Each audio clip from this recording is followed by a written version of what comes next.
देखिए बहुत ही जानदार क्वेश्चन है, 13 नंबर क्वेश्चन। 3 अंकों वाली कितनी संख्याएं 7 से डिविजिबल है, विभाज्य है। ठीक है, 3 अंक वाली संख्या होना चाहिए। क्या अंक वाली?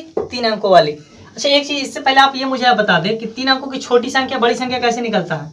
जैसे अगर आप बोले कि 1 लिखे, 2 लिखे, 3 लिखे, इस तरह से 4 5 6 7 8 9 99 गए। 1 से लेकर के 2 3 4 5 6 7 8 9 10 गए तो 2 अंक हो गया। फिर इस तरह से 11 12 13 14 15 16 17 18 99 2 अंक। जैसे ही 100 गए थे 3 अंक। बात समझ में आ रहा है? 2 अंक 3 अंक। तो आपसे अब पूछा जाएगा कि 1 अंक की छोटी संख्या क्या होगा, तो 1 अंक की छोटी संख्या 1। ठीक है, 2 अंक की छोटी संख्या 0, 3 अंक की छोटी संख्या 3 गो, 2 गो 0 सिर्फ होता है। 4 अंक की छोटी संख्या 4 गो संख्या होना चाहिए। लेकिन ऐसा अगर नहीं समझ में आया तो जानते हैं आप डिजिट अंक 0 1 2 3 4 5 6 7 8 9 इसको बोलते हैं अंक। ठीक है, एक से लेकर अलग अलग है तो अंक है, अगर यही 2 को मिल गया तो संख्या बनता है, पता है ना। तो 2 अंक होना चाहिए। देखिए 1 अंक के सबसे छोटा संख्या कौन है? 0। 1 अंक के छोटा संख्या अगर लिखना होगा तो क्या लिखेगा आप? 0। मान के चलिए अगर मान लिया 5 अंक के छोटा संख्या लिखना है आपको, तो सबसे छोटा कौन है इसमें? 0। तो 5 को 0 लिख दीजिए। लेकिन अगर 5 को 0 लिखते इसका कोई वैल्यू नहीं होता है, तो फर्स्ट वाला इरेज करके इसको 1 कन्वर्ट कर दीजिए। 0 के बाद कौन छोटा है? 1। तो ये हो गया आपको 5 अंक की छोटा संख्या। 6 अंक की छोटा संख्या लिखना रहेगा तो क्या करेंगे? बोलो। 6 अंक की छोटा संख्या लिखना है तो 6 को 0 दे देंगे। ठीक, अब 1 को रिप्लेस कर देंगे 1, क्योंकि छोटा 0 होता है, 0 के बाद कौन छोटा होता है? 1। समझ आ गया बात? अब अगर बड़ा संख्या लिखना हो तो 1 अंक की बड़ा संख्या 9 खाली लिख देंगे। 2 अंक की बड़ा संख्या 2 × 9। 3 अंक की छोटा संख्या 4 अंक की छोटा संख्या 4 × 9। ये बात समझ में आ गया? छोटा संख्या बड़ा संख्या समझ में आ गया? तो इसमें क्वेश्चन क्या बोला गया है कि देखिए कि जो भी हो 7 से डिविजिबल हो लेकिन 3 अंक में हो। तो 3 अंक शुरू कहां से होता है? छोटा संख्या 100 से शुरू होता है। 100 से शुरू 3 अंक की छोटा संख्या। अब 3 अंक की बड़ा संख्या 99। इन तीनों के बीच में, इन दोनों के बीच में वैसा संख्या निकालना है जो 7 से डिविजिबल हो। 7 से डिविजिबल। तो बताइए 100 के बाद जस्ट जो है 7 से डिविजिबल कौन है? बताइए जरा। 7 से डिविजिबल होना चाहिए। और 100 के जस्ट बाद तो 7 से भागा दे दीजिए 100 में। ठीक है, चेक करने का तरीका। फिर 1 और लगेगा, फिर बचेगा 3। अब यहाँ इस तरह से 7 का 28 बचेगा, घटाएं तो 2 बचा। शेष क्या बच गया? 2। तो यानी 100 के बाद जस्ट आना चाहिए। 100 के बाद जस्ट आना चाहिए। तो सोचिए क्या आएगा? 101 102 3 जो 7 से कटेगा जस्ट। तो देखिए आसान तरीका क्या है, जब 7 से भागा दिए 100 में छोटा संख्या में, तो जो शेष बचता है ना 2, तो 2 न रह करके बल्कि यहाँ पे 7 रहता। क्या रहता? तो क्या घट रहा? 5 और घट रहा। अगर यहाँ 7 रहता कट जाता कि नहीं? 1 और लगाते तक। तो यानी कि इस तरह से सोचिए कि 2 न रह करके बल्कि क्या और रहता? 7 रहता। तो 5 घट रहा और तो 5 और रहता इसमें, इसको मतलब है ना 2 है 5 और रहता तो 7 हो जाता। यानी कि इसमें 5 जो आया 5 जोड़ दीजिए। 7 में से 2 घटा करके 7 जो जिससे भागा दे रहे हैं उसमें से घटा के 5 आया, 5 जोड़ दीजिए। यानी कि 105 कहने का मतलब। वैसा 100 के जस्ट बाद कौन आएगा जो 7 से कटेगा? तो 105 कटेगा। समझ में आया बात? 7 से भागा देना है सिर्फ इसमें, जो शेष बचा 7 में से 2 को घटाएं और जो आया 5 इसी में जोड़ देना है। या सीधा सोचिए 2 है, क्या और रहता था? कट जाता था, 5 और रहता। तो इस तरह से 100 में 5 जोड़ दिए। समझ में आ गया बात? अब अगला जो एपी इससे तैयार होगा, क्या होगा कि 7 से डिविजिबल है 105, 7 से कट गया। अब 7 से एक और कटने वाला क्या होगा? तो 7 जोड़ते जाइए, 7 5 12, फिर 7 जोड़िए 12 7 19। ठीक है, इस तरह से कटने वाला 7 से सभी जो होगा, लेकिन 999 तक भी लास्ट वाला जो टर्म्स होगा वो भी 7 से डिविजिबल हो। 999 7 से कट जाएगा, कोई जरूरी है? कट भी सकता है, नहीं भी कट सकता। तो चेक करते हैं 7 से कटता है कि नहीं 999। तो 999 7 से लगाए, एक बार में 7 लगा, फिर बचा 2 29, 7 का 28 हो गया, फिर 1 बचा 19, फिर लगेगा 7 दूना 14, तो बच गया शेष 5 बच गया। अब कहने का मतलब है सपोज यहाँ पे 19 ना रह करके अगर 14 रहता तो कट जाता कि नहीं? तो 9 के जगह पे 4 रहता। तो 9 के जगह पे 4 कहने का मतलब 999 में से 5 जो आया 5 नहीं रहता, शेष घट जाता। शेष को सिर्फ घटा दीजिए। ठीक है, 999 में से 5 घटाइएगा तो कितना बचेगा? बोलिए। 999 में से 5 घटाइएगा तो बचेगा आपको 4। 9 में से 5 गया था 4, सिर्फ ये शेष को घटा दिया जाता है इसमें। बड़ा से बड़ा संख्या अगर निकालना हो तो वैसा बड़ा संख्या कौन है? जो 3 अंक के भी है और 7 से डिविजिबल है, ये है संख्या। अगर इतनी बात समझ में आ गया तब तो भाई अब आगे समझाने की जरूरत नहीं है। वीडियो को पॉज कीजिए और बनाइए। ये देखिए यहाँ पे आपको मिल गया ए 105, डी निकालना है तो 112 में से घटाएंगे 105, बचेगा 7। अब ऐसे भी 7 ही आता क्योंकि 7 7 बढ़ रहा था ना, तो वही तो डिफरेंस कहलाता है। अब पूछा है कि कै गो ऐसा संख्या है, ठीक है, इस तरह से कै गो संख्या है जो यहाँ तक जो कट जाएगा, 10 गो है, 20 गो आएगा, कै गो पता नहीं है, तो इसको निकालने के देखिए, है ना क्वेश्चन जगह कितना संख्या है ऐसे 3 अंक के हो भी, 3 अंक के हो भी और 7 से कटे वाला भी हो, ये क्वेश्चन है। n बराबर a प्लस n माइनस 1 और d तो d। अब देखिए a n कितना है, देखिए लास्ट जो आता है ना, ये लास्ट टर्म है ना n वहां पर, तो ये है आपको n बराबर हो जाएगा 9 9 4 9 9 4। अब a कितना है आपको 105 प्लस n पता नहीं है, यही तो फाइंड आउट करना है, d 7 है ना, d देख लीजिए। अब बस इधर प्लस में तो माइनस में हो गया 994 माइनस में 105 बराबर n में n माइनस 1 और 1 d तो d रहने दीजिए, 7 तो 7 रहने दीजिए। अब घटाएंगे तो 4 में से 5, 14 में से 5 गया 9 और यहाँ बचा 8, 8 तो 8 यहाँ बचा 9, 9 में से 1 गया 8। अब यहाँ n माइनस 1 तो 1 और 7 है, 7 इधर मल्टीप्लाई में तो भागा में ला लीजिए, नहीं की तो या काट भी सकते हैं डायरेक्ट, 7 से काट दीजिए, गुना में है ना, ये गुना में तो भागा में कटेगा, 7 एकम 7, ठीक, फिर बचेगा 7 दूना 14, 1 पर 7 1 पर 8 था, बचा 4 7 7 49, यानी कि 1 7 एकम 7, फिर बचा 1 और 8 18, 7 दूना 14, 4 बचा 7 7 49, 127 आया। n माइनस 1 बराबर 127 आ गया। क्या भाई कि n माइनस 1 बराबर 127। अब इस तरह से आया तो बोलेंगे कि n बराबर क्या हो जाएगा 127 और प्लस 1 बराबर 128। कोई डाउट है? जैसे ही 128 आ गया n बराबर, तो कहने का मतलब हुआ कि इसमें ऐसे ऐसे संख्या 1 गो 2 गो 3 गो 4 गो आगे जाते जाएगा तो 128 गो आएगा, ठीक है, यही पूछ रहा था। तो क्या बोलेंगे कि यह जो है इसमें 7 से विभाज्य, 7 से 3 अंकों की संख्या, 3 अंकों की संख्या जो 7 से विभाज्य है, जो 7 से विभाज्य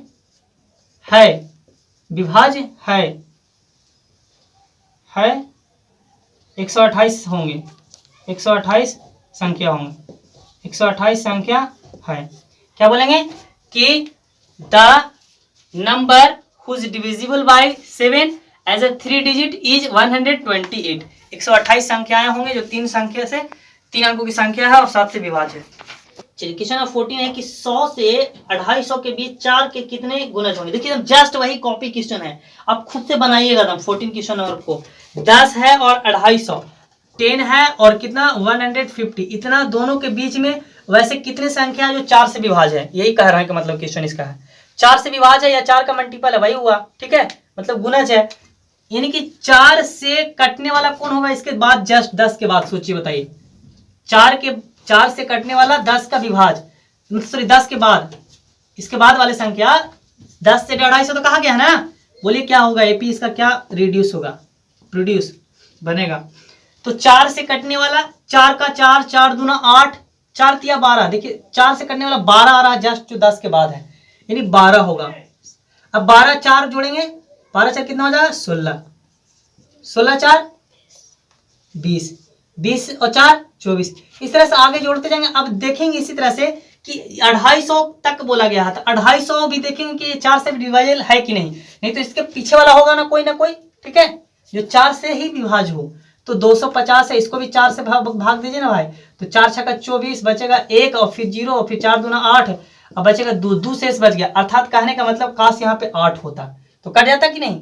तो 4 से डिविजिबल का होगा, यानी कि ये 2 नहीं रहता, 2 कम रहता, तो 250 में से 2 हटाइए तो कितना बचेगा 248, 248। बात समझ में आ गए? बस कुछ नहीं, 4 से कटने वाला होना चाहिए जो इतना और इतना के बीच में होना चाहिए, ठीक है। तो 4 से कटने वाला कहने का मतलब कि यानी कि 4 का 4, 4 दूना 8, 4 तिया 12, 8 तो नहीं होगा, इसके पहले ना आ गया, फिर जस्ट 12, तब 10 के बाद 12, फिर 4 जोड़ते गए 250 तक, तो 250 तक में जो है 248 ही है जो 4 से कटेगा, उसके बाद नहीं देखना है और इसके पहले नहीं देखना है, ठीक है। इसके पहले तो देखेंगे ही इतना से इतना के बीच में जस्ट, लेकिन पहले वाला। अब ये आ गया तो बस अब फाइंड आउट कर लीजिए कै गो टर्म्स पूछा है, कै गो होगा। तो अब बताइए कि a बराबर यहाँ पे कितना हो गया 12, d कितना होगा, घटाएंगे जस्ट 16 माइनस 12 और बराबर 4। ऐसे भी 4 आप लिख सकते थे क्योंकि 4 का मल्टीपल का ही दिया है, ठीक है। d बराबर कितना आ गया 4। तो जैसे ही आपको d बराबर a बराबर मिल गया तो क्या बोल देंगे, एन बराबर फार्मूला लगाएंगे ए प्लस एन माइनस वन और डी तो डी ए एन। अब यहाँ पे देखिए ये जो लास्ट टर्म रहता है ना उसको बोलते हैं ए एन, अंतिम पद को ही बोलते हैं 2 4 8, यानी कि अंतिम पद ए एन बराबर, ठीक है, ए एन 2 4 8। ए कितना है बताइए 12 प्लस एन हमको तो फाइंड आउट करना, डी 4, प्लस में तो माइनस में, अब बराबर क्या बचेगा एन माइनस 4 और एन माइनस 1 है और 4 तो 4। अब देखिए सिर्फ प्लस में तो माइनस में आ गया, अब क्या है घटाएंगे, 8 में से 2 गया 6, अब 4 में से 1 गया 3 और 2 तो 2, अब n माइनस 1 तो 1 और 4 तो 4, 4 से काट दीजिए ना इसको डायरेक्ट, तो 4 से काटिएगा तो कितना आएगा 4 5 20 और 4 9 36, 59 आ गया, 59 n माइनस 1। अब जैसे ही आपको ये मिला n माइनस 1 बराबर कितना 59 यानी कि 59, इधर माइनस में तो प्लस में 59 और प्लस हो गया 1 मीन इस तरह से आ गया आपको 60। n बराबर जैसे ही 60 मिला तो आप बोलिए कि कहने का मतलब इसमें ऐसा 60 संख्या है, ठीक है, क्या बोले कि इस एपी में 60 पद हैं, क्या है 60 पद हैं जो क्या भाई 10 से 250 के बीच हैं और 4 से विभाज्य भी हैं, 4 से विभाज्य भी हैं। बस वही लैंग्वेज को सिर्फ क्वेश्चन में कन्वर्ट कर देना है और क्या। चलिए क्वेश्चन नंबर 15 को अब रीड कर लिया जाए।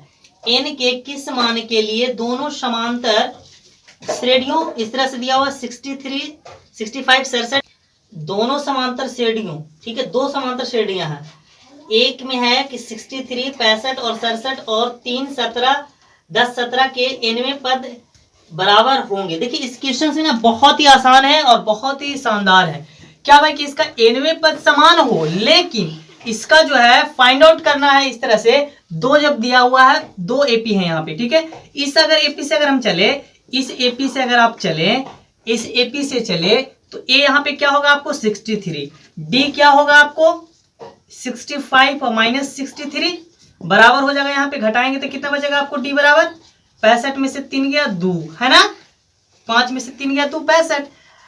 अब इसी तरह से इस एपी का अगर फाइंड करें ए बराबर 3, डी बराबर अगर फाइंड करें तो 10 माइनस 3 बराबर हो जाएगा 7। ए और डी फाइंड कर लिए तो अब बोला कि nवें पद समान है, यानी ए एन निकालना है, क्या निकालना है ए एन निकालना है, एन बराबर a plus N minus 1 into d.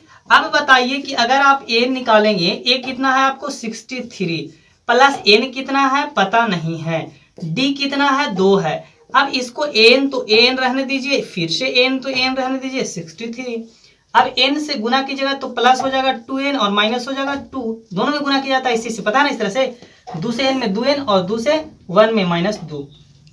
अब क्या कीजिए कि यहाँ पे n तो n और बराबर हो गया आपको 63, इन दोनों को कैलकुलेशन कीजिए ना, दोनों एक प्रजाति का है ना, 63 60 और 2 केवल नॉमिकल वैल्यू है, दोनों घटेगा तो यहाँ हो जाएगा 61 और प्लस हो जाएगा 2n, ये इक्वेशन फर्स्ट मान लीजिए, नो डाउट। अब इसी तरह से यहाँ कीजिए, फिर से हम लोग जानते हैं n बराबर a plus N minus 1 into D, no doubt. अब n की अगर हम बात करें तो n यहाँ तो हमको फाइंड आउट करना है, a की अगर बात करें तो 3 दिया हुआ है, n की बात करें तो नहीं पता, d की अगर बात करें तो 7 है, इस तरह से फिर से n अगर बात करें तो 3 तो 3 और ना n में से 1 यानी कि 7 से मल्टीप्लाई किया जाए तो 7n हो जाएगा और माइनस 7 हो जाएगा। अब देखिए यहाँ पे कैलकुलेशन कीजिएगा आप तो क्या मिलेगा आपको, 3 है और 7 है, तो 7 में से 3 घटेगा तो 4 बचेगा, लेकिन माइनस में, क्यों, क्योंकि 7 बड़ा है, बड़ा के साथ माइनस है, ठीक है, बात समझ में आए, और प्लस 7n तो 7n, ये इक्वेशन सेकंड मान लीजिए। अब बताइए समीकरण फर्स्ट और सेकंड को देखें आप, जब समीकरण फर्स्ट तथा सेकंड को देखें यानी सेकंड से तो क्या मिला, देखिए इधर भी an और इधर भी an, और ऐसे भी क्वेश्चन कहा है कि दोनों का जो है nवां पद समान है, यानी कि a भी n है a भी n है, तो n से n खत्म, इधर क्या बचा बताइए 61 और प्लस 2n, इधर क्या बचा माइनस 4 और प्लस 7n, कोई डाउट है बताइए, सिर्फ क्या कि n से n खत्म हो गया, बचा 61 और 2n, इधर माइनस 4 और 7n, एक तरफ कर लीजिए 61 तो 61, इधर माइनस में तो प्लस में 4 आ जाएगा, इधर 4 को इधर ले आए, अब 7n है तो बराबर के बाद जो लिखा रहता है पहले उसी को लिखते हैं। 7n तो 7n, ये 2n इधर है तो इधर कहाँ में आएगा, माइनस में आएगा ना 2n। अब देखिए 61 और 4 तब जोड़िएगा तो 65 आ गया 65। अब बराबर 7 में से 2 गया तो बचा 5n। अब 5n कहने मतलब 5 से काट दीजिए तो 13 आ गया। अब ये बताइए कि n बराबर क्या आ गया आपको, n बराबर 13 आ गया। n बराबर 13 आ गया तो कहने का मतलब है कि इसमें कौन सा पद समान होगा। आगे जाइएगा तो पहला, दूसरा, तीसरा, चौथा, पांचवा, छठा, सातवां, आठवां, नौवां, 10वां, 13वां जो आएगा यहाँ भी और यहाँ भी 13वां पद आएगा, वो दोनों समान आएगा। क्या आएगा, एक ही आएगा। ये बातें समझ में आ गया तो लिख दीजिए लास्ट में करके। इसलिए इस एपी का, इस एपी में 13वां पद समान होगा। 13वां पद बराबर है या समान होगा या बराबर होगा या है कुछ भी। चलिए क्वेश्चन नंबर 16 को रीड कर लिया जाए। वह एपी ज्ञात कीजिए जिसका तीसरा पद 16 और 7वां पद 5वें पद से 12 अधिक है। क्लियर, क्वेश्चन क्या कहा एकदम क्लीन लैंग्वेज में क्या है, क्या भाई कि तीसरा पद 16 यानी कि A3 बराबर 16 दिया हुआ है। अब नेक्स्ट क्या कहा है कि जो सातवां पद जो है वो 5वें पद से, एक जो 7वां पद है वो 5वें पद से कितना अधिक है भाई, तो 12 अधिक है। अब बताइए कहने का मतलब 7वां अधिक होगा है ना, 7वां पद होगा तो आगे होगा तो ही ना अधिक होगा। तो ऐसे भी कहा है कि 7वां पद 5वें पद से 12 अधिक है, तो 12 अधिक ये बेचारा था तो बराबर करने के लिए इधर 12 अधिक कर दिए। ये बहुत बार समझाए हैं कैसे से, ठीक है।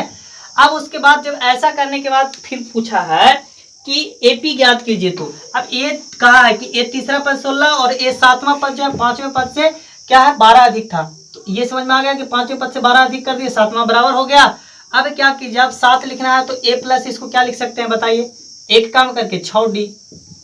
a 5 को क्या लिख सकते हैं बताइए, a एक कम करके 4d बराबर 12 तो प्लस 12 है ना अभी। अब इधर ले आइए ना, a तो a माइनस 6d, ये तो प्लस 6d रहेगा ही। इधर माइनस बराबर के बाद वाला आएगा सो ना माइनस में आएगा, माइनस a और माइनस 4d बराबर 12 तो 12। a तो a और 6d और 4d कैलकुलेशन करेंगे, एक a से a तो खत्म हो गया यहाँ पे। अब देखिए 6 में से 4 गया तो बचेगा 2d और बराबर 12 तो 12 है ना। 6 और 4, 6 में से 4 गया तो 2d और 12 तो 12, 2 6 का 12, यानी कि आपको क्या मिल गया कि d बराबर 6 मिल गया। जैसे ही d बराबर 6 मिला, अब हम लोग इसको क्या लिख सकते हैं, a और इसको एक कम करके 2d है ना बराबर 16 तो 16। ये कैसे लिख रहे हैं 2d, समझ में आ रहा है ना फार्मूला से है ना, क्योंकि n बराबर हम लोग जानते हैं a plus n minus 1 into D, और कितना बार बता चुके हैं a n, यानी कि a तीसरा यूज हो रहा है।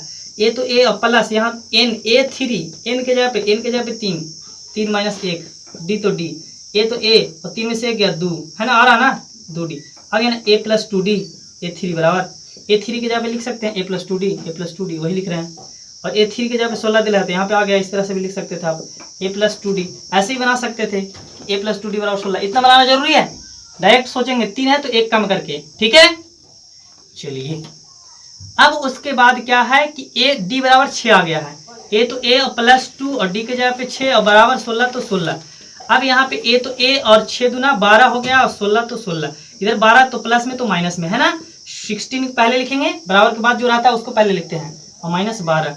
अब बताइए a बराबर क्या आ गया आपको, 16 में से 12 गया 4। अब जैसे ही आपको a पता हो गया, d पता हो गया, फिर AP निकालना है। तो AP का क्या हम लोग जानते हैं स्टैंडर्ड फॉर्म, व्यापक रूप a प्लस d फिर a प्लस 2d, यही समझ जाते हैं। आगे जाते रहो जहां तक आपको जाना है, आपके घर से लेकर नानी के घर, नानी के घर से दादी के घर, दिस दैट जहां तक। a1 a कहने का मतलब 4 है ना, फिर क्या है a फिर है 4 और d क्या है 6, फिर इसी तरह से क्या है a 4 d क्या है 2 इंटू 6। इस तरह से आगे भी जा सकते हैं, कोई दिक्कत नहीं है। 4 और 6 4 10 हो गया, फिर 10 इस तरह से बोलेंगे 4 और 6 दूना 12, गुना पहले करेंगे ना, तो 12 4 कितना हो गया 16। यानी कि आपको क्या बढ़ रहा है आप समझ सकते हैं। अब यहाँ से आपको AP क्या मिल गया कि 4 है, फिर 6 बढ़ रहा है 10, 10 6 16, 16 6 जोड़िएगा तो 22। इस तरह से आगे भी लिख सकते हैं, कुछ भी आंसर हो गया वहीं तक, ठीक है। आगे भी कर सकते हैं dot dot dot. I hope समझ में आया होगा। अब नेक्स्ट चलिए क्वेश्चन नंबर 17 को रीड कर लिया जाए।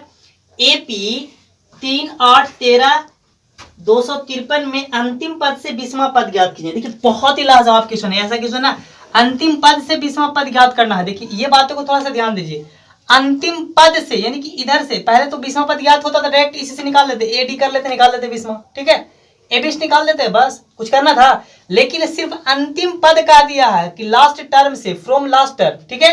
तो फ्रॉम लास्ट टर्म मतलब कि इसको पहले लिखना होगा 2 5 3, ये पहले, इसके पहले क्या होगा, अच्छा ये बताइए, जैसे ये बढ़ कैसे रहा, 3 + 5 8 है ना, 8 5 13, 5 5 बढ़ रहा ना, यानी कि यहाँ पे क्या होगा कि इसके 5 कम होगा पहले, यानी कि 13 में से 5 गया तो कितना हो जाएगा 8, यानी कि 248 इसके पहले होगा। बात समझ में आ रहा बात। फिर इसके पहले 5 कम होगा तो 200 कितना हो जाएगा आपको 45 होगा। तो इस तरह से अंतिम से अगर आप लिखिएगा, आप एपी बनाएंगे तो आपको ये एपी नया जो बनेगा वो क्या बनेगा कि 253 हो जाएगा। इससे 5 कम जो आया है ना डी, 5 बढ़ते जा रहा है, यानी कि डी बराबर क्या आता है 8 में से अगर आप निकालते तो 3 तो बच जाता 5, तो प्लस में 5 आया है ना, तो उल्टा घटाते चले आइए, यानी कि 253 में से 5 घटाइए तो कितना बचेगा आपको 248। क्यों, क्योंकि कहा है अंतिम से, तो अंतिम से लिखते आ रहा है, ठीक है। फिर 5 घटाएगा तो 245, फिर आगे इस तरह से जाइए तो यही ना आएगा, मिलेगा आपको 13 मिलेगा, फिर 5 का मिले तो 8 मिल जाएगा, 3 हो जाएगा, यानी कि यहाँ पे देखिए 48 नहीं 43 यहाँ पे, ठीक है। अगर 48 में से 5 घटाएंगे ना तो 5 5 घटाना है ना, डी बराबर जो आया है 5 बढ़ रहा था 5 घटाते जाए। इस तरह से नया एपी बनाने आ गया, कहां तक भाई कि देखिए इधर से सिर्फ लिखते आगे, इसको यहाँ लिख दिए, फिर यहाँ लिख दिए, फिर आगे इस तरह से आएगा आएगा आएगा 3 तक आ जाएगा, कोई डॉट, क्योंकि अंतिम से 20वां पद ज्ञात कर रहा है, अंतिम निकाल दिए, अंतिम से निकाल दिए। अब कुछ करना है भाई, ए बराबर कितना हो जाएगा 2 5 3, अब डी बराबर कितना हो गया, तो डी बराबर देखिए उल्टा घटाइएगा, जैसे अगर मान लिया जाए 2 4 8 में से घटाएंगे 2 5 3, तो बड़ा 253 है कि 48, 48 नहीं 53 ना बड़ा है, तो 53 में से घटेगा तो बचेगा 5, लेकिन माइनस में आ जाएगा। अगर यहाँ से नहीं तो इससे समझिए ना, देखिए अगर दिक्कत है तो 13 में से 8 घटाएंगे नहीं, बल्कि 8 में से बाद वाला में से जस्ट घटाते हैं, पता है ना। अगर डी निकालना चाहते हैं तो क्या करेंगे 8 - 13 है ना, पता, जस्ट बाद वाले में से आप पहले वाले में, तो इस तरह से यहाँ पे आ गया ना -5, यहाँ समझ में आ रहा है ना क्लियर कि -5 कैसे आया डी, तो यहाँ से बल्कि यहाँ से कहीं से भी निकाल सकते हैं, कोई दिक्कत नहीं है। जैसे ही डी निकल गया तो आपको क्या आपको निकालना है 20वां पद फाइंड करना है अंतिम से, तो अंतिम से तो निकाल दिया, 20वां निकालना है तो ए 20, अब ए 20 कहने का मतलब क्या लिख सकते हैं, ए प्लस एक कम करके 19 डी, कोई डॉट, ठीक है। जैसे फार्मूला हम जानते हैं कि एन बराबर a plus N minus 1 into d, अब इस पे रखेंगे यहाँ पे क्या ए, तो ए और 20 रखेंगे तो यहाँ ए हो गया प्लस 20 में से 1 गया तो 19 हो गया ना, इसीलिए डायरेक्ट हम लिख दिए, यहाँ पे कोई दिक्कत नहीं है। और आप भी लिखेंगे इसी तरह से, आंसर आपको आएंगे और नंबर भी आएंगे, नो मेंशन नो प्रॉब्लम, ठीक है, कोई भी दिक्कत नहीं होंगे, बहुत अच्छे से आएंगे, सोचेंगे भी टीचर भी और बच्चा समझदार है। ए बराबर कितना है बताइए, तो ए बराबर कितना है, आप यहाँ पे 2 5 3 है, 2 5 3 प्लस 19 तो 19, डी बराबर -5, अब कुछ है आगे आंसर होगा 2 5 3 19 बचे 95, लेकिन माइनस में आ जाएगा नहीं, माइनस से गुना होगा तो अब घटाएंगे तो क्या होगा 13 में से 5 गया 8, अब यहाँ बचा 4, 14 में से 9 गया 5, अब यहाँ बचा 1, 158 हो गया आंसर। यानी कहने का मतलब जो है अगर इधर से चलेंगे तो 20वां, इधर चलेंगे तो 20वां, ठीक है, ये हो गया आपको 158। कैसे घटाया समझ में आ रहा है ना, 13 में से 5 गया 8 और यहाँ बचा 4, 14 में से 9 गया 5, यहाँ एक ही बचा, कैरी जो लिया था गया था वो, ये हो गया आंसर। चलिए इसको आप सेकंड एक और मेथड से बना सकते हैं, अगर आपको लगे कि नहीं लास्ट टर्म से कहा है तो लास्ट टर्म से कैसे निकालेंगे, पहले एन ज्ञात करके, ठीक है, यहाँ पे A20 और ये हो गया आपको A20, लास्ट में लिख दीजिए कि अंतिम से क्या भाई, अंतिम से 20वां पद 158 होगा।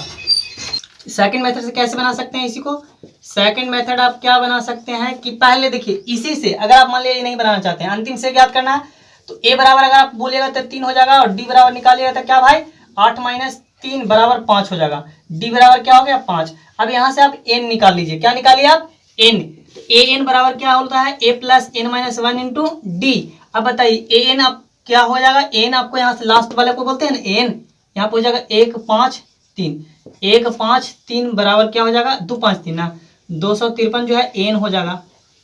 अब ये एन ए कितना है आपका 3 प्लस एन कितना है हमको पता नहीं है, डी क्या है डी 5 है, इससे आप निकालिएगा 153 और माइनस हो जाएगा 3, तो इस तरह से अब एन देखिए यहाँ 153 लिख दिए, यहाँ 253 है ना, एन बराबर 253।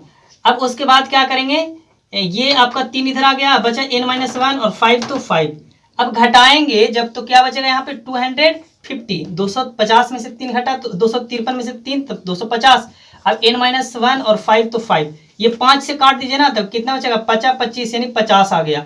n-1 बराबर 50, n-1 बराबर 50, n बराबर क्या हो गया आपको 50 और माइनस में तो प्लस में 51, n बराबर 51 आ गया। अब अंतिम से एक चीज ध्यान दीजिए आप, यहाँ पे 51 टोटल टर्म्स है, टोटल कितना है 51।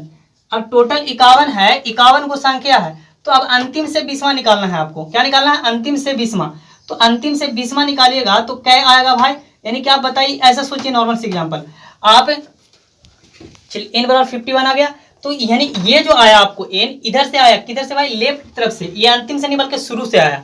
क्या आया, शुरू से आया। तो आपको अंतिम से पूछा है 20वां पद, तो अंतिम से 20वां पद क्या होगा, तो अंतिम से 20वां पद, अंतिम से 20वां पद, अंतिम से 20वां पद जो होगा वो क्या होगा, शुरू से अंतिम से 20वां पद क्या होगा, 32वां होगा। अब 32 कैसे है, देखिए हम कैसे बता रहे हैं। यहाँ पे 20वां पद बोला गया, तो 20 घटाइए आप इसमें से, क्या कीजिए 20, यानी आप ऐसा एग्जाम्पल आप सोचिए, जैसे एक एग्जाम्पल आपको बता रहा हूँ, 1 2 3 4 5 6 7, ये ऐसे क्वेश्चन है। आप अब इसमें पूछे आपसे कि अंतिम जो है 5वां पद बताइए, इसमें टोटल कितना पद है बताइए आप, 1 2 3 4 5 6 7 इसमें है, तो 7 टोटल है इसमें, और अंतिम से हम पूछे 5वां, पहला दूसरा तीसरा चौथा 5वां, अंतिम से 5वां, तो अंतिम से 5वां, ठीक है, टोटल 7 पद है और अंतिम से 5वां, तो 5 घटाए तो 2 आया, लेकिन इधर से देखिए तो पहला दूसरा तीसरा 3 आ रहा है, यानी कि क्या आ रहा है भाई कि 7 में से 5 घटाने पर 2 आ रहा है, लेकिन यहाँ शुरू से अगर देखें तो 1 जोड़ना पड़ रहा है तीसरा पद के लिए, आ रहा ना। तो इसीलिए जो अंतिम से 20वां पद होगा वो शुरू से क्या होगा, अंतिम से 20वां पद, अंतिम से 20वां पद जो शुरू से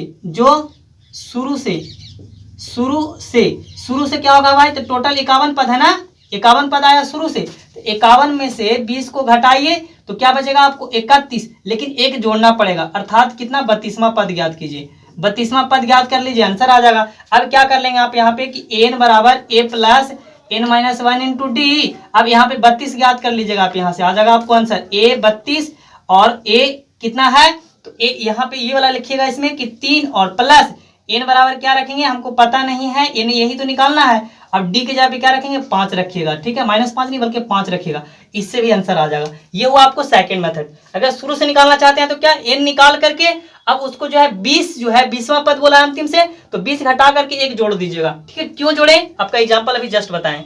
आई होप क्लियर हो गया होगा। इसको आगे भी बना सकते हैं, इससे भी बना सकते हैं। अब आइए नेक्स्ट क्वेश्चन की ओर। 18 को अब रीड कर लिया जाए। किसी एपी के चौथे और 8वें पदों का योग 24 है, चौथे और 8वां पदों का योग 24 दिया है, तथा छठे और 10वें पदों का योग 44 है, तो इस एपी का प्रथम 3 पद ज्ञात कीजिए। देखिए एपी का प्रथम 3 पद ज्ञात करने के लिए बोला गया है इसमें, और चौथे और 8वां मतलब A4 बोल सकते हैं, A8, किसी एपी का चौथे और 8वां का योग 24 कर दिए, इसी तरह से छठे और 10वें का योग 44, ये खुद आपको क्वेश्चन कहा गया था, ठीक है।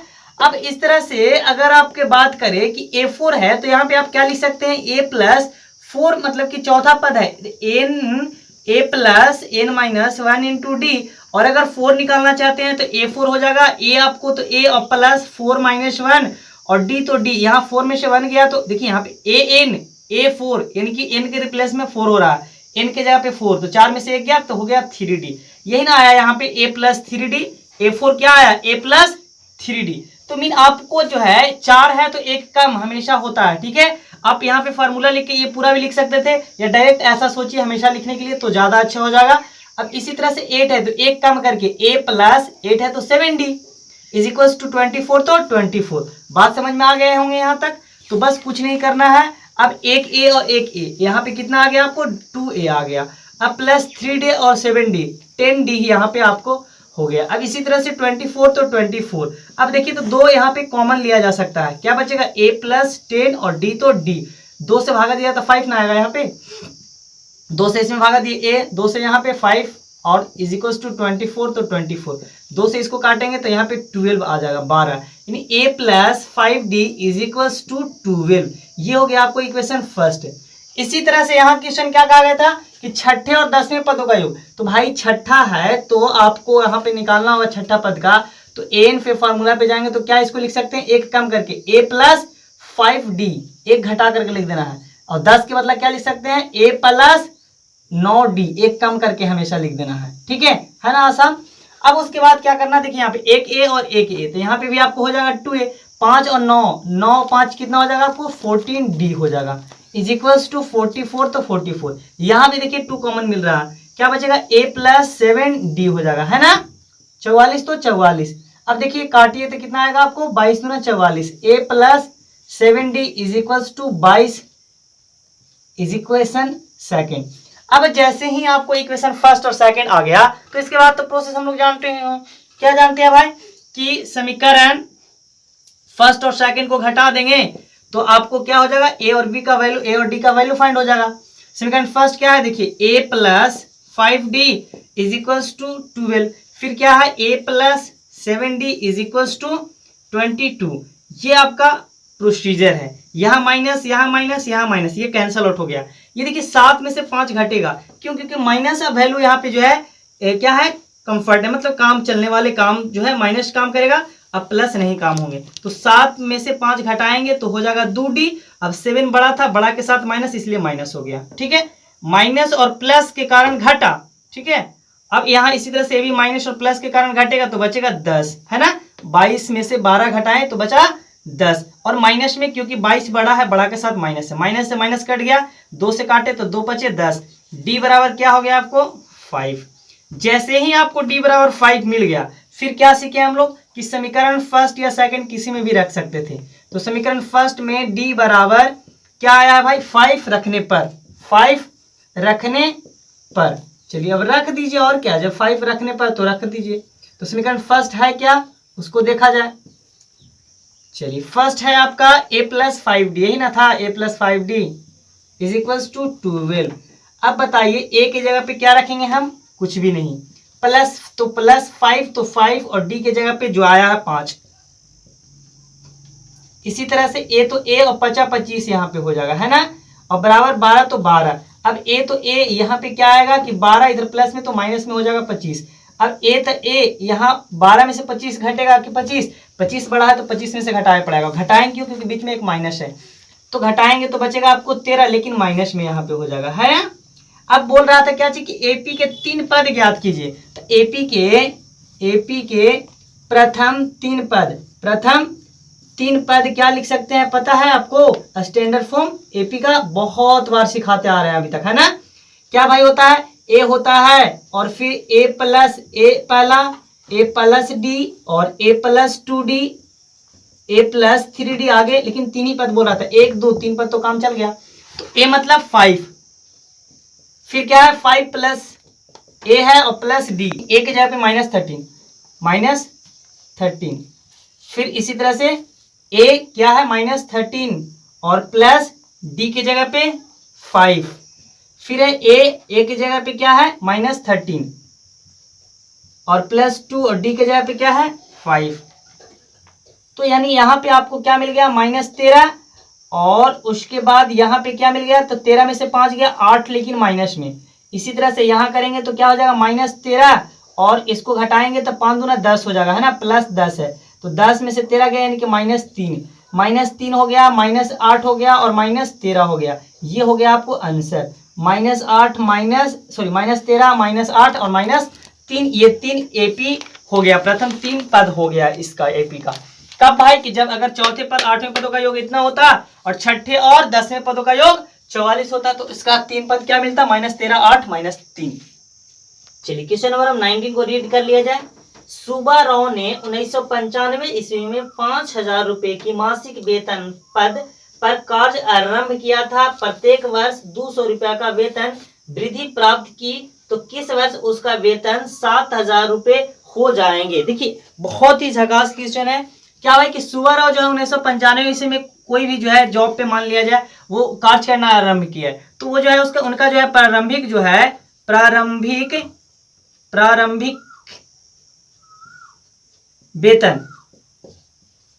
वेतन कितना शुरू हुआ, 5000 रुपया शुरू हुए, ठीक है। तो मीन आपको प्रारंभिक वेतन 5000 हुए और प्रति वर्ष जो है 1 साल पे जो है वो बढ़ रहे हैं, कितना 200 रुपये बढ़ रहे हैं, ठीक है। प्रति वर्ष वृद्धि कितना हो रहा है, प्रति वर्ष वृद्धि जो है उसका वेतन 200 रुपया हो रहे हैं, ठीक है। अब इस तरह से आप सोच सकते हैं कि अगर मान लिया जाए पहला वर्ष जो होगा, पहली वर्ष जो अगर बात करें तो पहले वर्ष जो है उनका वेतन क्या होगा, पहले वर्ष का वेतन, तो पहले वर्ष का वेतन जो है 5,000 रुपया हुआ होगा, ठीक है। अब दूसरे वर्ष का वेतन क्या हुआ होगा, तो दूसरे वर्ष जो है दूसरे वर्ष का वेतन क्या होगा, तो 200 बढ़ रहा है, यानी कि 5,200 हुआ होगा, नो डाउट। अब इसी तरह से तीसरे वर्ष क्या होगा, तो तीसरे वर्ष जो है इसी तरह से 5 और 2 और बढ़ेगा, तो बताइए 5200 हो गया, 200 और बढ़ेगा तो कितना हो जाएगा, 5400 रुपया, ठीक है। अगर 5200 था दूसरे ईयर, सेकेंड ईयर, तो थर्ड ईयर कितने होंगे, तीसरे वर्ष जो है उसका कितने हो जाएगा, तो तीसरे वर्ष इस तरह से होगा। अब इस तरह से अगर आप बोल सकते हैं कि जो एपी बना आपका, क्या भाई, कि सुब्बाराव का वेतन का जो एपी बना, क्या कि पहले 5,000 से शुरू किए थे, ठीक है, उसके बाद दूसरा क्या हुआ आपको 5200, फिर उसके बाद क्या हुआ 5400, इस तरह से आगे बढ़ रहा था ना हर वर्ष। तो बढ़ते बढ़ते कब जो है ऐसा सिचुएशन आए कि 7,000 रुपया जो है उनका वेतन मिले, किस वर्ष होगा, मान के चलिए ये जो है 1995 में शुरू किए तो मिला इनको इतना, फिर 1996 में इतना, 1997 में इतना, 1998 में इतना, तो कितना वर्ष जो है के बाद जो है इनका इतना मिला होगा भाई, 7,000। तो इसी तरह से आप इसको आप क्या बोल दें कि ए जो होगा क्या होगा आपका 5,000, ठीक है। डी आप निकालना चाहेंगे तो जितना बढ़ रहा था 200 रुपये बढ़ रहा था 200 होगा, अगर आप घटा देना चाहते हैं तो घटा भी दीजिए, कोई दिक्कत नहीं है। 5,000 में से 5200 में से 5,000 घटाएंगे 5,000 तो बचेगा 200। अब ये आपका डी मिल गया, ए मिल गया। अब जो लास्ट होता है देखिए 7,000 तक हो, यानी कि एन बराबर दिया हुआ है 7,000, ठीक है। अब इस तरह से जो आपको मिले तो आप यहां से आप क्या निकाल लीजिएगा कि एन बराबर a plus N minus 1 into d. ये क्या होता है, एन मतलब जो लास्ट टर्म 7,000, तो 7,000, ए क्या है आपको 5,000 है ना, देखिए प्रथम, और प्लस एन, एन हमको पता नहीं, यही हम निकालना है कितना वर्ष के बाद कितना टर्म होगा, इसमें कितना पद होगा एन, और डी क्या है आपका, तो डी 200 रुपया तो बढ़ ही रहा है। अब इस तरह से आप इधर प्लस में तो माइनस में ले आइए, 7,000 तो 7,000 और माइनस हो जाएगा 5,000। अब बचस में इक्वल्स में क्या बचेगा, एन माइनस 1 और इंटू में 200। अब क्या कीजिए आप कि इसको घटाएंगे 7,000 में से 5,000 तो बचेगा आपको 2,000, है ना, ये हो गया आपको 2,000। अब एन माइनस 1 और 200 तो 200, देखिए काटिए, अब जब 2 जीरो से 2 जीरो कट गया आपको, 2 से काटेंगे 20 को तो कितना आएगा, यहाँ पे 10 आ गया आपको।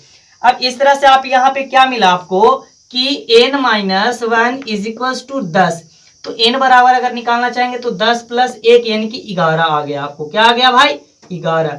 अब मीन कहने का मतलब n जब आ गया 11 तो आप इससे ये पता चला आपको कि n जो होता है पद होता है इस तरह से 1 वर्ष 2 वर्ष 3 वर्ष 4 वर्ष, यानी 11 वर्ष के बाद जो है 7,000 हो जाएगा उनका पैसा।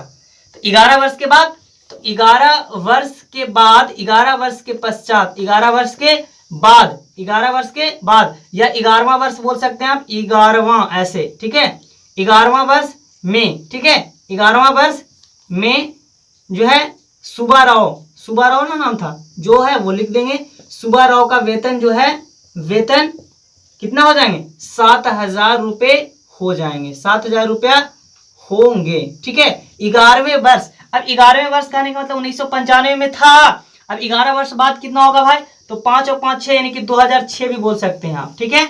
अगर मान ली 1995 है और आपको आया 11 वर्ष बाद, तो 11 वर्ष बाद कितने होंगे भाई, तो जोड़ेंगे ना, तो बोलेंगे 5 1 6 9 1 10 हो जाएगा, यानी कि 2006, यानी कि 2006 ईस्वी में जो है उनका क्या हो जाएगा 7,000 रुपये हो जाएंगे। जैसा आपको आंसर है 11वां तो 11वां वर्ष दे देंगे, फिर नहीं तो 2006 ईस्वी तो 2006 ईस्वी भी मार सकते हैं, जैसा आपको ऑप्शन रहेगा। याद नहीं तो फिर दोनों भी लिख देंगे तो कोई दिक्कत नहीं है, एक भी लिख देंगे तो कोई दिक्कत नहीं है। क्वेश्चन नंबर 20 को रीड कर लिया जाए। रामकली ने किसी वर्ष के प्रथम सप्ताह में 5 रुपए की बचत की और फिर साप्ताहिक बचत 1.75 रुपीज यानी कि 1 रुपया 75 पैसे, ठीक है, 1 रुपये 75 पैसे बढ़ती गई। यदि 90वें पद में उसकी साप्ताहिक बचत जो है 20 रुपया 75 पैसे, ठीक है, 20 रुपये 75 पैसे हो जाती है, तो उनकी जो है एन ज्ञात कीजिए, कि मतलब कितना पद जो है, कितना मतलब कि एन उसको ज्ञात करना है। ये जो है क्वेश्चन बहुत ही आसान है एकदम, इसी तरह से जो प्रीवियस क्वेश्चन हम लोग पढ़े, ठीक है। तो फर्स्ट क्या है कि 5 रुपए की बचत किया गया है, क्या भाई प्रथम सप्ताह में, प्रथम सप्ताह में, प्रथम सप्ताह में कौन है भाई, तो प्रथम सप्ताह में रामकली, ठीक है, रामकली, रामकली ने कितने बचत किया? रामकली के द्वारा की गई बचत, की गई बचत, बचत लैंग्वेज बड़ा लिखते हैं तो डरना नहीं है। 5 रुपया प्रथम मतलब कि सप्ताह में बचत किया गया। फिर उसके बाद द्वितीय सप्ताह जो हुआ वो क्या किया गया कि द्वितीय सप्ताह में जो है उनका बढ़ते गया। ठीक है, प्रथम हो गया, द्वितीय हो गया, इस तरह से बोल सकते हैं। फर्स्ट जो है आपका फर्स्ट सप्ताह, फर्स्ट वीक में, फिर सेकंड वीक में, सेकंड वीक में क्या हुआ? यही मिला, 5 रुपया तो मिले ही। ठीक है, लेकिन इनके जो है 1 रुपया 75 पैसे बढ़ जाते हैं, 1 रुपया 75 पैसे बढ़ जाते हैं। फिर उसके बाद इसी तरह से क्या करेंगे, जब जोड़ेंगे आप तो यहाँ पे क्या आ जाएगा आपको कि आपको आ जाएंगे 6 रुपये 75 पैसे। ठीक है, अब फिर तृतीय सप्ताह में, ठीक है, थर्ड बोलेंगे कि थर्ड सप्ताह में जो है रामकली द्वारा की गई बचत कितना हो जाएगा कि 6 रुपये 75 पैसा तो मिला ही। अब फिर जो है यहाँ पे बढ़ जा रहा है कितना? 1 रुपया 75 पैसे। ठीक है, जब इसको आप जोड़िएगा तो कितना आएगा? 5 और 5 10, और फिर हो जाएगा 7 और 7 14, 1 15, और उसके बाद हो जाएगा 6 और 1 7, और एक कैरी था जो 8 हो गया, यानी कि 8 रुपया 50 पैसा, 8 रुपया 50 पैसा। तो इस तरह से अगर एपी अगर बात करें इसका क्या मिलेगा भाई कि रामकली के द्वारा की गई बचत जो है, पहला क्या था? 5 था, दूसरा कितना था? 6 रुपया 75 पैसा था, फिर तीसरा क्या था? 8 रुपया 50 पैसा था। इस तरह से आगे बढ़ते जा रहे हैं, लेकिन बोल रहा है कि उनके जो है इनमें पद, मान के चलिए यहाँ तक जहां भी है, यहाँ पता नहीं है बीच में कहाँ पे, वो जो है बचत कितना कर लेते हैं? 20 रुपया 75 पैसा बचत कर लेते हैं, 20 रुपया 75 पैसे। तो बताना है कि ये जो है इनवा पद जो है ये कैमा पद है, पहला दूसरा तीसरा चौथा, कहां तक जाएंगे तो ये आपको 20 रुपया 75 पैसा मिल जाएंगे, इन याद करना है। ठीक है, बिल्कुल क्लियर, समझ में आ रहे हैं क्वेश्चन? तो ए बराबर क्या हो जाएगा? 5। डी बराबर आप निकालना चाहेंगे तो क्या मिलेगा? जस्ट इसको सीखे ना कि इसके बाद वाले में से घटाते हैं, ये 6.75 है ना, घटाएंगे कितना? ये उसके प्रीवियस 5, अब 5.00 देकर के सामने घटाया जाता है, पता है ना? तो 5 में से 0 गया 5, और 7 में से 0 गया 7, 6 में से 5 गया 1, यानी 1.75। इस तरह से आप डायरेक्ट भी सोच सकते थे, क्योंकि कहा गया इस क्वेश्चन में भी कि 1 रुपया 75 पैसे बढ़ रहे हैं, यानी कि उसको डायरेक्ट बोलते हैं 1 रुपया 75 पैसा डी हो गया, और ये जो हो गया प्रथम पद ए हो गया। 5 रुपया शुरू किया है, इतना बढ़ रहा सो बढ़ रहा, और अंतिम कितना? 20 रुपया 75 पैसा। ये ना भी लेकर के डायरेक्ट भी सोच सकते थे। ए हो जाता 5, ठीक है, और डी हो जाता 1.75, और ए एन ये जो लास्ट है ना 20 रुपया 75 पैसे, ये लास्ट टर्म होता है, 20 रुपया 75 पैसे हो जाते हैं, है ना, अंतिम पद। अब इस दोनों के हेल्प से बस वही चीज आ जाएगी पुराने कॉन्सेप्ट पे। ए बराबर क्या होता है? A plus N minus 1 into d. कोई dot? No dot. A n बराबर क्या रखेंगे? देख लीजिए, 20 रुपया 75 पैसा रखेंगे। ए क्या है आपका? 5, प्लस एन क्या है भाई? तो एन, एन के जगह पे तो पता नहीं हमको, एन यही फाइंड आउट करना है। डी के जगह पे 1.75 है। अब बस एक ही प्रोसेस, इधर प्लस में तो माइनस में, 20.75 माइनस करेंगे 5, अब 5.00 दे सकते हैं, 5 रुपया 00 पैसा, ऐसे इस तरह से, पता ना, जीरो को मेंटेन करने के लिए, पॉइंट डेसिमल वाले घटाने के लिए। अब अगर ज़्यादा समझदार होंगे तो वैसे भी घटा सकते थे। n-1 और 7.5 तो 5, नो डाउट। अब क्या करना है, जब घटाएंगे आप तो कितना बचेगा आपको? यहाँ पे बचेगा आपको 15 रुपया 75 पैसे, ठीक है, क्योंकि 20 रुपया 75 पैसे में से 5 रुपया घट गया तो 15.75 बचा। अब n माइनस हो जाएगा 1.75 ना है 1.75, तो 1.75 हो जाएगा, n-1 और 1.75 तो 75। अब उसके बाद ये मल्टीप्लाई में है तो कहाँ आएगा? डिवाइड में आएगा। क्लियर? इस तरह से आप बोल सकते हैं यहाँ पे कि n माइनस, उसके बाद फिर क्या करेंगे, ये मल्टीप्लाई में है तो आपका डिवाइड में आ जाएगा, है ना। n-1 को केवल यहाँ पे रखेंगे तो ये आपको बचा है इक्वल में क्या है आपको 15.75। अब ये गुना में है तो भागा में ही ना आएगा 1.75, इस तरह से 1.75 आ जाएगा। अब क्या कीजिए, पॉइंट से पॉइंट को आप कैंसल आउट कर दीजिए। अब यहाँ पे कटेगा तो क्या आपको आएंगे, देखिए 175 है तो 25 का टेबल में काट दीजिए ना, 25 का टेबल में आ जाएगा, ठीक है, 25 से 75 से आता है ना। अब इसको काटिए तो 25 छक्का 150 और बचा कितना 75, 25 या 75 63 आ गया, 7 9 63, यानी 9 ओवर में आपको पूरा कट जाता। अगर डायरेक्ट डिवाइड करते से तो 9 ओवर में आ जाता। यहाँ आ गया आपको n-1 is equal to 9, n तो n, इधर 9 और इधर माइनस में तो 1 हो जाएगा प्लस में। क्लियर? अब क्या आ जाएगा आपको यहाँ पे 10, ठीक है। तो इस तरह से आप बोलेंगे कि n क्या आ गया आपको 10, क्या आ गया n 10। अब n 10 आ गया, यानी कि इस तरह से बोल सकते हैं कि 10वां पद जो है आपको क्या मिल जाएगा 20.75। ऐसे एन ही पूछ रहा था कि एन ज्ञात कीजिए, तो एन तो आपको फाइंड आउट हो गया। अब अगर इसको लैंग्वेज में लिखना चाहते हैं तो लिख भी दीजिए कि क्या भाई, तो आपको 10 सप्ताह के बाद या 10वें सप्ताह में उनको 20.75 जो है बचत हो जाएंगे रामकली के। तो बस खत्म, और क्या। इस तरह से एक्सरसाइज ग्राइंड होता है।